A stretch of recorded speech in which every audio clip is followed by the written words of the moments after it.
Hola, te saluda Gabriel Andrade desde Maracaibo, Venezuela, y hoy quiero hablarte sobre Felipe II, el rey español a quien yo llamo el Chicken Hawk español.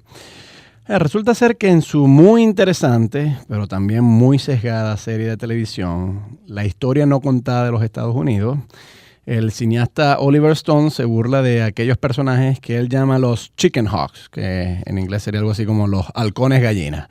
Esos son los políticos guerreristas como Clinton, Bush o Dick Cheney, que metieron a Estados Unidos en aventuras militares, pero en sus años de juventud ellos mismos hicieron todo lo posible por evadir el servicio militar. Esto es un fenómeno relativamente reciente, porque si bien en antaño hubo megalomaníacos sedientos de glorias que sometieron a sus pueblos a terribles guerras, al menos estos personajes acudían ellos mismos al frente de batalla y luchaban con coraje. Se podrán decir muchas cosas malas de gente como Julio César, Napoleón o Hitler, pero no podríamos decir que eran cobardes. Con todo, ya en el siglo XVI cobraba prominencia uno de esos Chicken Hawks y para nuestra desgracia fue un hispano. Se trata de Felipe II. Este rey, que fue llamado el Prudente, y la verdad es que más irónico no podría ser el calificativo porque fue un monarca que tomó decisiones desastrosas para España, este rey heredó de su padre, Carlos V, un conflicto con Francia. Felipe acudió a la campaña militar y al ver los horrores de la guerra, Felipe decidió regresar a España y no salir de la pequeña zona en los alrededores de Madrid, en la cual permaneció hasta su muerte. Felipe se convirtió en el mayor burócrata de su propio imperio. Dirigía con minuciosidad los asuntos de Estado desde su propio despacho. Se convirtió en una figura muy distante y fría, incluso para sus allegados.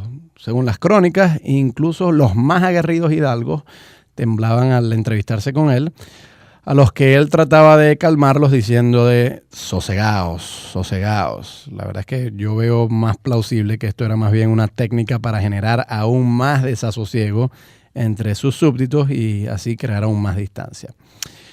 Bueno, cabría esperar que aquella experiencia militar tan desagradable que Felipe vivió en Francia lo hubiese transformado significativamente en un hombre de paz y que España pudiera descansar de las terribles guerras a las que el padre de Felipe, Carlos V, había sometido a este país en una rivalidad que él tenía con Francisco I de Francia. Ciertamente, Felipe se convirtió en un hombre recluido que sentía repulsión por la vida militar, pero de ninguna manera eso significó un periodo de paz para España, ¿no? Muy al contrario. Felipe empezaría ahora a planificar las guerras imperiales desde su escritorio en el Escorial. Y yo me atrevo a especular que esto lo hizo aún más peligroso. Porque quien está en el frente de la batalla no toma decisiones militares a la ligera, porque ve de cerca la carnicería. En cambio, quien está detrás de un escritorio y decide movilizar pelotones, tiene una experiencia muy parecida a la de un adolescente que está inmerso en videojuegos bélicos sin realmente dimensionar el sufrimiento que traen consigo sus decisiones. Fueron varias las guerras de Felipe, tanto internas como externas. Se enfrentó a una rebelión morisca en el interior de España, una rebelión bastante justa porque Felipe se empeñó en prohibir la lengua y la vestimenta morisca, pero con todo Felipe aplastó brutalmente esta rebelión. Envió también tropas a Aragón para intentar apresar a un conspirador, Antonio Pérez.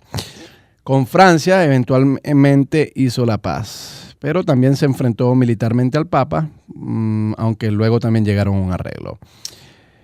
Felipe le puso freno a la amenaza turca en la famosa batalla de Lepanto. También invadió Portugal para reclamar el trono que le correspondía por sucesión y ahí había alguna resistencia a aceptarlo como rey. Estas fueron guerras relativamente exitosas, aunque vale preguntarse si realmente eran necesarias. Quizás la amenaza turca sí era real y eso ameritó una resistencia, pero Felipe se metió en dos guerras catastróficas que en buena medida dieron origen a la decadencia española en los siglos sucesivos. Felipe había heredado de su padre los territorios de Flandes, eso es la actual Bélgica y Holanda. Ahí el calvinismo se expandía, pero el monarca español, que era católico convencido, llegó a decir: yo prefiero perder todos mis estados antes que gobernar sobre herejes. Felipe, que era un fanático, no iba a tolerar herejías en Flandes y quiso preservar a sangre y fuego la integridad católica en esos territorios. Mientras que los campesinos españoles lo pasaban muy mal, el oro que venía de América era destinado a costosas campañas militares contra los rebeldes en Flandes, que al final no dieron resultado porque eventualmente el poder español perdió esos territorios. Fue algo así como Vietnam para los americanos o Afganistán para los soviéticos. Al mismo tiempo, Isabel, la reina protestante de Inglaterra, apoyaba a los rebeldes calvinistas de Flandes. Felipe decidió hacerle frente en la peor decisión de su reinado, que fue intentar invadir Inglaterra. Él ordenó construir una gigantesca flota que implicó la deforestación de muchos bosques españoles, pero esta flota tenía un muy mal diseño naval. Siempre desde sus escritorios, sin ni siquiera visitar ningún puerto e inspeccionar los barcos, Felipe designó a oficiales incompetentes al mando de la Armada. Al final, la Armada Invencible, que es otro título tremendamente irónico, aunque este vino más bien de los enemigos de España, de los propios ingleses. Los españoles nunca llamaron a su armada la Armada Invencible. Esta armada fue destruida por los ingleses, quienes se valían de barcos mucho mejor diseñados, en una de las catástrofes más grandes de la historia nacional de España. Hitler y Napoleón eran megalomaníacos sedientes de gloria. Uno podría decir que Dick Cheney o George Bush son así gente sinvergüenza cuya motivación es sencillamente el lucro del complejo militar industrial. Bueno, la verdad es que Felipe II no era nada de eso. Era un hombre quien genuinamente sentía un asco por la guerra. En vez de viajar por el mundo o participar en torneos militaristas, como por ejemplo se hizo su padre, Carlos V, Felipe II era un hombre culto, tenía grandes intereses en las artes y las ciencias, era un hombre reservado y sobre todo muy religioso. Felipe II no era el típico rey glotón y lujurioso que suele ser común en el estereotipo de las monarquías europeas. Era un hombre consagrado a la oración y cercano a la mística, aunque extrañamente también al ocultismo, es decir, las ciencias ocultas, lo cual era reprobado por las autoridades eclesiásticas. Con un hombre que parece más un monje que un general, pues es comprensible que prefiriera estar recluido en su monasterio en vez de estar haciendo guerras por ahí. Pero fue precisamente su religiosidad lo que convirtió a Felipe II en un chicken hawk. Él prefería los libros a las espadas, los monasterios a los cuarteles. Y en este sentido era un chicken, una gallina, cobarde pues. Pero su religiosidad era propia del catolicismo fanatizado.